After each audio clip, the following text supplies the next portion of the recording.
Det her er Margretheholm. Her bor vi. Her lever vi. Vi hygger med vores naboer. Her leger vi. Her spiller vi fodbold. Her går vi ture. Her tog min lillebror sit første skridt. Her mærker vi årstiderne. Vi nyder sommeren, vinteren, forår og efterår. Hører fuglene.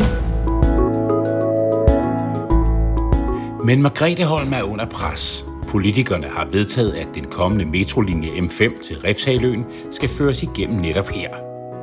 Hvis de beslutter at føre metroen over jorden, vil det ændre området dramatisk. De grønne områder og den hyggelige Lynettenhavn vil blive forvandlet til byggeplads de næste 7-8 år. Og når metrohøjbanen er færdig, vil den skære sig igennem de tidligere grønne områder, som vil blive lagt øde hen.